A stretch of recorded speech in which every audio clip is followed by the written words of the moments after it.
So I wrote a book, my first book actually, about 30 years ago, called The Pursuit of Attention. And the book was about how attention, namely who listens, who talks, and how much attention people get. I argue in the book, based on tape recordings of interviews of people talking like in dorms and tape at dinner table and so forth, that there is a very subtle tendency. That's something that people are very familiar with because this book became a very big seller. Because people recognize the phenomena of people to shift the conversation subtly to their own topic. So I looked at the dynamic of topic arrangement in conversations. And so if I say to you, David, how are you feeling? And let's say I say to you, gee, I'm feeling bad, I have a flu. And you say, gee, that's funny, I have a flu too. And then you go on and keep talking about your flu.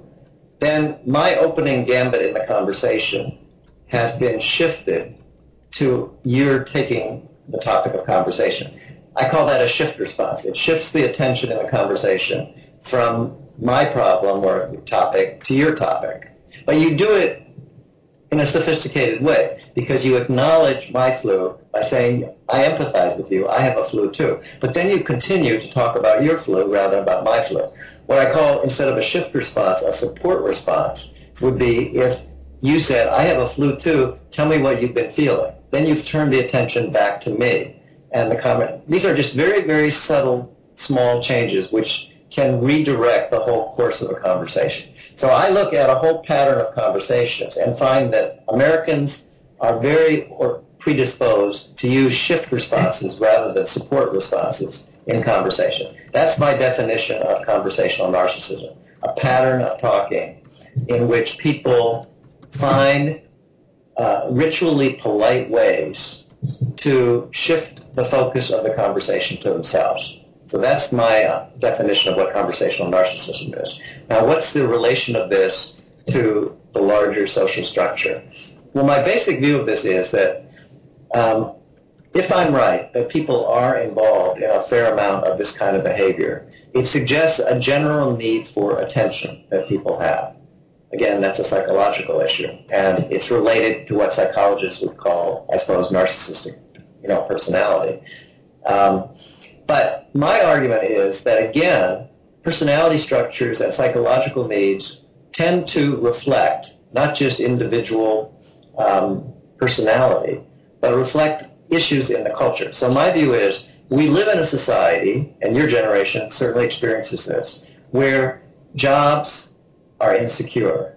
Relations with people are kind of uncertain and unpredictable. Marriage is not permanent. People live in very highly insecure forms of life in our society, and both jobs and your economic security and your emotional security are on the line.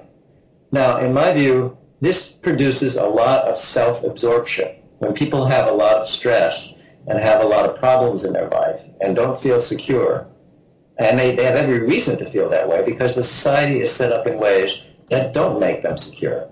People are, in fact, going to be increasingly allowed to sink through. Safety nets are being cut.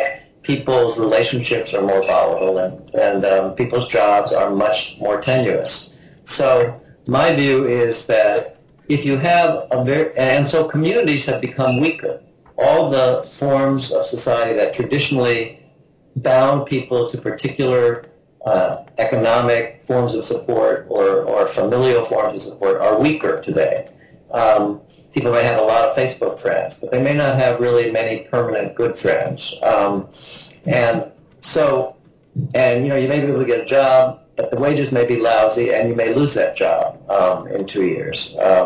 In contrast to my generation, where you could get a job without debt when I graduate from college and look forward to like I've had, a lifetime secure job. So I think we're seeing, but this is built into the nature of capitalism. It's just become much more intense with your generation.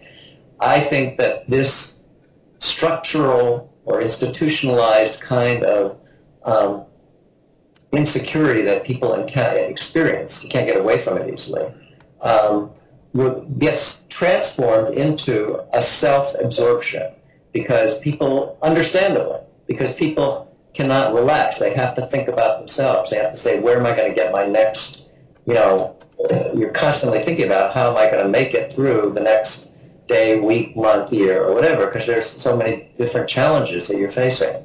So my basic argument is that one of the very interesting, and people often, you might have this experience, as soon as they've heard this announcement, conversational narcissism, you'll find yourself monitoring the way you talk to other people and the way they talk to you, and finding whether or not you see this kind of shift response versus support response going on. And this book has been out for 30 years, and it's still selling pretty well because I think people recognize that it's a really common phenomenon in our culture, and it creates a lot of emotional stress in people when people need support from other people, but other people are not prepared to give it to them because they need support so much. So that's the basic argument. And again, it's very similar to the theme I was saying earlier because it looks at something that's real in people's everyday life and relations to people and so forth. But it says, in addition to thinking about the psychological dimensions of it, think about the institutional and structural realities that help to make this a chronic and very serious problem.